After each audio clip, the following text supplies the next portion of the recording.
Hello everyone, divine light of tarot 777 में आप सभी का स्वागत करती हूँ। मैं हूं निधि। कैसे हैं आप? आई होप आप सभी स्वस्थ होंगे, सुखी होंगे और सुरक्षित होंगे। आज की जो रीडिंग है वो कलेक्टिव जनरल रीडिंग है, टाइमलेस रीडिंग है। टॉपिक आपके पर्सन की करंट फीलिंग्स आपको लेकर के क्या है हम यहाँ देखेंगे। आपको रहना है पॉजिटिव, कर देना है वीडियो को लाइक, चैनल को सब्सक्राइब अगर अब तक नहीं किया है तो। पर्सनल रीडिंग के लिए आप आ सकते हैं, व्हाट्सएप नंबर आपकी स्क्रीन पर है।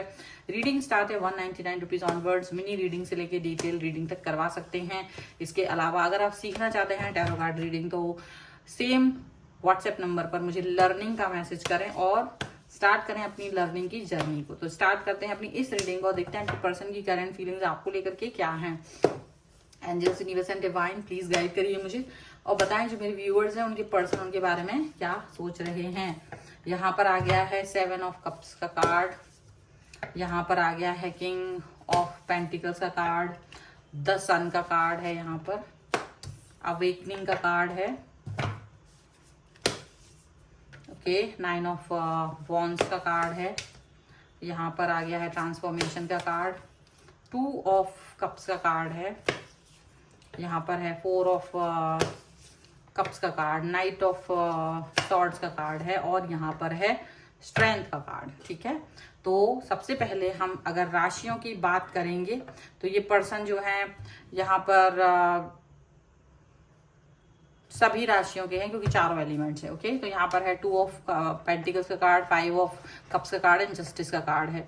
मुझे लग रहा है कि आपके जो पर्सन है यहाँ पर इस तरीके से आपको जस्टिस देना चाहते हैं, यानी कि उनके मन में कोई भी भावनाएं हों लेकिन जस्टिस वो देना चाहते हैं। मतलब चाहे वो दुखी हों, चाहे वो कंफ्यूज हों, चाहे वो कुछ भी हो, लेकिन उनको लग रहा है कि वो उस जद्दोजहद के बाद भी आपको जस्टिस देंगे। मतलब चाहे वो अपने काम में कितने ही बिजी हों, चाहे लोग आपके और उनके रिश्ते के लिए ज्यादा परेशान कर रहे हों उन्हें, चाहे उनके मन में बड़ी भावनात्मक रूप से उथल पुथल मची हो, अपनी हेड टू टो पर वर्क कर रहे हो, लेकिन वो उन सब के बाद भी आपके ही बारे में सोच रहे हैं। मतलब ऐसा नहीं फील कराएंगे आपको कि आपने एक गलत इंसान को चूज किया है, एकदम नहीं, बिल्कुल नहीं, ऐसा वो फील ही नहीं करते हैं। यहाँ पर ऐसा आप देख पाएंगे और यहाँ आप ये भी देख पाएंगे कि ये पर्सन जो है ना, चाहे कितनी भी मतलब इन्हें सचमुच बहुत दिक्कत हो रही है, बहुत ज्यादा प्रॉब्लमेटिक सिचुएशन में इस समय ये गुजर रहे हैं, जहां ये एक डिसीजन मेकिंग नहीं कर पा रहे हैं, जहां ये फील नहीं कर पा रहे हैं कि इनको कहाँ जाना चाहिए, किस तरफ जाना चाहिए, कौन से एक्शंस लेना चाहिए, किस तरीके के एक्शंस पर वर्क करना चाहिए। ये इस समय पर इस चीज पर वर्क नहीं कर पा रहे हैं, लेकिन फिर भी ये आपको ही चूज करेंगे या ये आपके लिए ही वो काम करेंगे जिसके बारे में आप सोच रहे थे। हो सकता है आप दोनों का रिलेशनशिप कुछ समय तक गड़बड़ रहा हो, नाराज हो गए हों आप, गुस्सा हो गए हों आप, लेकिन आपको मनाने के लिए ये पर्सन अब वर्क करेंगे। आपको मनाना इनकी प्रायोरिटी है, प्रायोरिटी लिस्ट में आप हैं। इसके लिए अपने अंदर बदलाव भी लाएंगे क्योंकि इनको यही पता है कि आपको पाना, सिर्फ आपको पाना मकसद नहीं है, आपको पाने के साथ साथ अपने अंदर चेंजेस लाना, ये बहुत बड़ी बात है। तो बहुत चेंज के लाने के लिए भी उस पर भी वर्क करेंगे, सब कुछ करेंगे, एक न्यू स्टार्ट, न्यू बिगनिंग भी करेंगे। देखो इनको ये फील होता है कि भले ही देखो अंदर इनके मन में कुछ भी चल रहा हो, लेकिन बाहर जो ये एक्शन लेते हैं ना उसको, उसके लिए बहुत ध्यान रखते हैं कि मेरा एक्शन गलत ना हो, मेरी बातें गलत ना हो, मेरी थॉट्स गलत ना हो, लोग मुझे गलत ना समझें, लोग इस बारे में मुझ पर उंगली ना उठाएं कि मैंने गलत डिसीजन लिया है, या लोग ये ना सोचें कि ये चीज ठीक नहीं थी बट फिर भी मैंने की। तो बहुत सारी सोच विचार, बहुत सारे थॉट प्रोसेस के बाद ये पर्सन किसी एक्शन पर पहुंचते हैं, किसी एक बात पर पहुंचते हैं, स्टक फील करते हैं और आपको लेकर के, मतलब हो सकता है देखो अब यहाँ ये आपकी रिस्पॉन्सिबिलिटी है कि इनके मन की बातों को आप समझें, इनके मन की बातों को आप पहचानें, क्योंकि इनके मन में बहुत सारी चीजें चल रही होती हैं, बहुत सारी बातें चल रही होती हैं, लेकिन ये वो बातें आपसे कह नहीं पाते हैं। तो ये चाहते हैं कि आप उन बातों को समझें, आप उन बातों को पहचानें, आप उन बातों पर एक्शन लें। ठीक है, और वो उन बातों को बोलेंगे नहीं, आपको एक्सप्लेन नहीं करेंगे ज्यादा, बार बार, एक बार बोल दिया, 2 बार बोल दिया। अब ये सोचते हैं अब आपकी रिस्पॉन्सिबिलिटी है उन चीजों को समझना, नहीं समझना, जबरदस्ती किसी पर थोप नहीं सकते हैं। ठीक है, ये चीज है। इनका एंगर इशू जरूर होगा, ये बहुत जल्दी नाराज हो जाते होंगे, लेकिन दिक्कत यही है कि इनको लगता है कि कोई अंडरस्टैंड नहीं करता है, कोई भी मुझे अंडरस्टैंड नहीं करता, कोई भी व्यक्ति मुझे नहीं समझता, ये चीज इनको फील होती है। और यही सबसे बड़ी गलती है, यही सबसे बड़ी गलती है इनकी, कि इनको लगता है कि इन्हें कोई अंडरस्टैंड नहीं करता, क्योंकि जरूरी नहीं कि हर कोई अंडरस्टैंड नहीं करता है तो कोई भी नहीं करेगा। तो यहाँ इनको अंडरस्टैंड करने की ये जरूरत है कि हर व्यक्ति आपके लिए नहीं सोच रहा होगा, लेकिन कुछ व्यक्ति तो होंगे आपकी लाइफ में जो आपके लिए सोच रहे होंगे। तो कंट्रोल वे अगर इनका नहीं है आपके ऊपर, अगर इनका कंट्रोल इस तरह से नहीं चल रहा है, तो ये आप इनको ये दिखाएं कि आप इनका पावर हैं, आप इनका स्ट्रेंथ हैं, आप इनके बारे में सोच रहे हैं, आप इनके साथ हैं।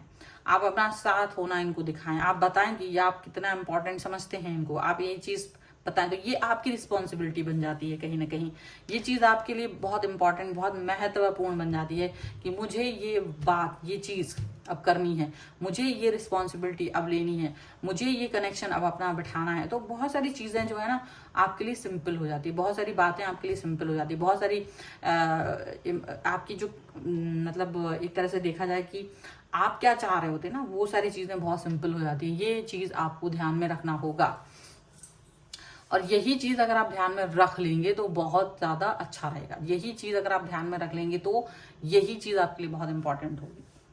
और यहाँ ये पर्सन चाहे कितना ही रूठे हों, चाहे कितना ही नाराज हों, चाहे कितना ही उलट पुलट सोच रहे हो, लेकिन जब इनको ये समझ में आने लगेगा कि आप इनके साथ हो और आप इनके बारे में सोच रहे हो, तो ये अपने आप शांत हो जाएंगे, ये अपने आप ही एक अच्छा फील करेंगे। क्योंकि अभी ये फील अच्छा नहीं करते, कभी कभी ये बहुत दुखी फील करते हैं, ये अकेलापन फील करते हैं। अब इनको ये अकेलेपन से बाहर निकालना आपकी रिस्पॉन्सिबिलिटी है, आपको ही ये सब कुछ करना है, वो उस पर आपको वर्क करना है, ठीक है। और अगर आप इस पर वर्क कर पाएंगे तो बेस्ट है, अगर आप इस पर वर्क नहीं कर पाएंगे तो ये कहीं ना कहीं आपको ही दिक्कत देगा। तो ये चीज नहीं करनी कि आपको दिक्कत देना है, या आपको ये नहीं करना है कि आपके लिए ये रेड फ्लैग साबित हो जाए, आगे चल के आप इस चीज से दिक्कत परेशान होने लगो। तो कहीं ना कहीं आपको इनके साथ खड़े रहना है हमेशा, स्ट्रगलिंग पीरियड में भी, अच्छे पीरियड में भी। जब आप इनके साथ रहेंगे तो आपको पता चल जाएगा कि आप कितने अच्छे व्यक्ति के साथ हैं, आप कितने अच्छे कनेक्शन के साथ में हैं, ठीक है। ये चीज याद रखिएगा। और ये कनेक्शन इतना ही ऐसा इजी विजी नहीं भी होगा, लेकिन फिर भी आपको थोड़ा थोड़ा प्रॉब्लम हो भी सकती है, बट उस प्रॉब्लम के बाद भी आप डटे रहिए, उस प्रॉब्लम के बाद भी आप इनके साथ जमे रहिए, तभी चीजें होंगी, तभी बातें होंगी, तभी कनेक्शन आपका बना रहेगा, तभी सारी चीजें हो पाएंगी, ठीक है। ये भी बहुत इंपॉर्टेंट है। सो ये है रीडिंग। अगर आप इस पर क्लेम करना चाहते हैं, वीडियो लाइक कर दीजिए, चैनल सब्सक्राइब कर लीजिएगा अगर अब तक नहीं किया है तो। पर्सनल रीडिंग चाहते हैं, व्हाट्सएप नंबर आपकी स्क्रीन पर है। रीडिंग स्टार्ट है 199 रुपीज ऑनवर्ड्स। मिनी रीडिंग से लेके डिटेल रीडिंग तक करवा सकते हैं। इसके अलावा अगर आप सीखना चाहते हैं टैरो कार्ड रीडिंग तो लर्निंग का मैसेज करें और मुझे व्हाट्सएप कर दें, और स्टार्ट करेंगे आपकी लर्निंग की जर्नी को। आप मुझे इंस्टाग्राम और मेरे दूसरे चैनल्स पर भी फॉलो कर सकते हैं, सभी का लिंक आपको डिस्क्रिप्शन बॉक्स में मिल जाएगा। मिलते हैं एक नई रीडिंग के साथ जल्द ही, तब तक देखते रहिए divine light of tarot 777। Thank you for watching, bye.